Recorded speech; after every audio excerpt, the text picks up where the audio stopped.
Welcome to History Teller. Here, we explore the past to learn and remember.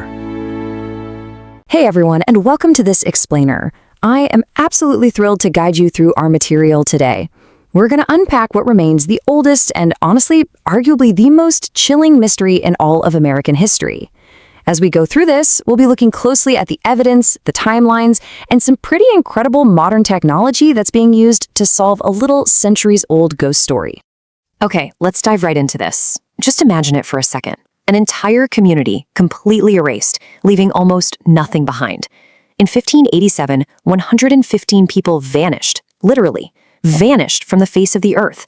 And over 400 years later, we're still trying to find them.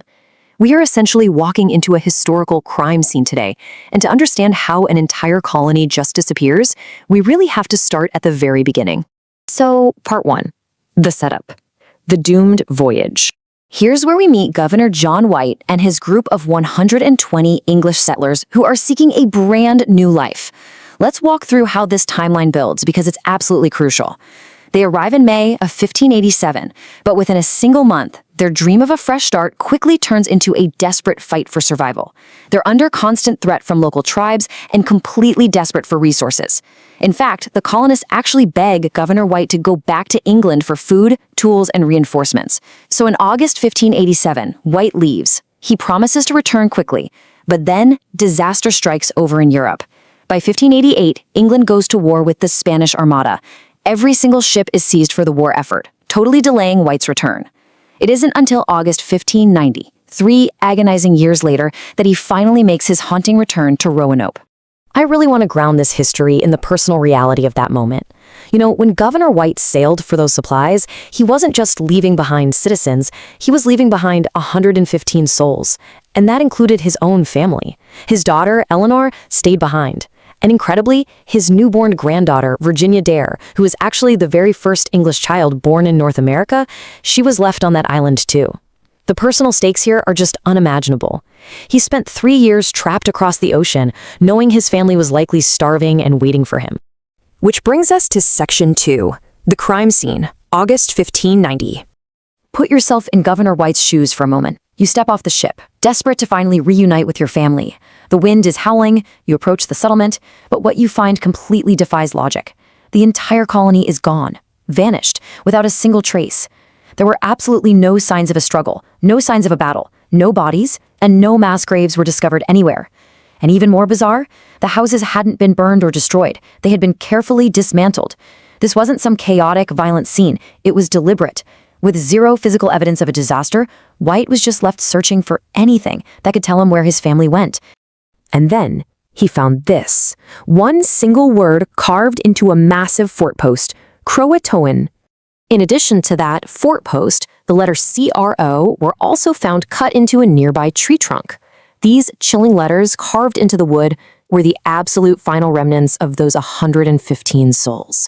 They're basically the breadcrumbs that have fueled over 4 centuries of relentless historical investigation. All right, Section 3, the investigation, Part 1, massacre or assimilation.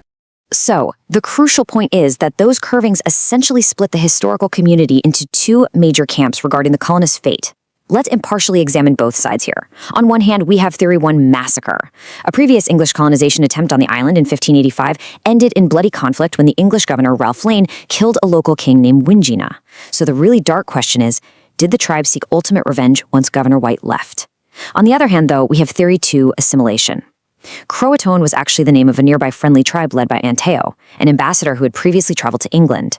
So the more hopeful question is, did the starving colonists simply pack up and move 50 miles south to live with this friendly tribe? Now, when we examine the physical evidence, the massacre theory really struggles. Historians point out that an attack large enough to wipe out 115 people would inevitably leave behind ash, broken weapons, or bones. Yet, excavations at the site have turned up absolutely nothing. 0. Conversely, the assimilation theory actually has some tangible support. Centuries later, in 1888, Croatan Native Americans formally petitioned Congress, claiming ancestry from these very lost settlers. Furthermore, modern archaeological digs on Hatteras Island, which was formerly CROATOAN Island, have uncovered 16th century English items like slate writing tablets and sword hilts just buried right there in the earth. Moving right along to Section 4, the investigation, Part 2, the hidden fort map. But history rarely gives us just two neat options. Let's fast forward to the year 2012 at the British Museum. We're going to shift from archaeology to what honestly feels like a historical spy thriller. Now, what's really interesting about this slide is how modern technology cracked a 16th century secret. Researchers began examining John White's original 1585 watercolor map, known as La Virginia Pars. They noticed two tiny paper patches covering parts of the drawing. So using advanced X-ray spectroscopy, scientists peered beneath these little patches. And what did they find? Traces of actual invisible ink made from milk or lemon juice, and underneath it all, a hidden four-pointed star. That star wasn't just some random doodle. It represents a fort located 50 miles inland, right along the Albemarle Sound. Now, why in the world would Governor White hide a fort on his own map using invisible ink? Well, the compelling theory here is that White was intentionally hiding the colonists' true relocation spot from Spanish spies who were deeply embedded in the English court. He wanted to protect his family and his people. And the really incredible part, recent archaeological digs at this exact inland location have uncovered early European pottery and metal aglets used for 16th century clothing. Next up, Section 5, the extremes, plagues, aliens, and drought. Of course, when conventional historical answers leave gaps, human imagination rushes right in to fill the void. When people can't explain the unexplainable, they tend to look to the supernatural. On one side of the internet, you have theories of sudden mass alien abduction, which supporters argue perfectly explains the total lack of physical remains or signs of a struggle. On the other side, there's a darker legend of a zombie plague, a localized infection contained strictly to the shores of the island, resulting in mutual destruction. Now, while these certainly sound like pure fiction, they really highlight just how desperate people are to make sense of this total vanishing act. But we have to pivot away from internet supernatural theories to a horrifying hard scientific fact. And that fact is represented by this number right here, 800. Modern science, specifically tree ring data, has actually proven that Roanoke Island suffered its absolute worst drought in 800 years. And the timing of this drought?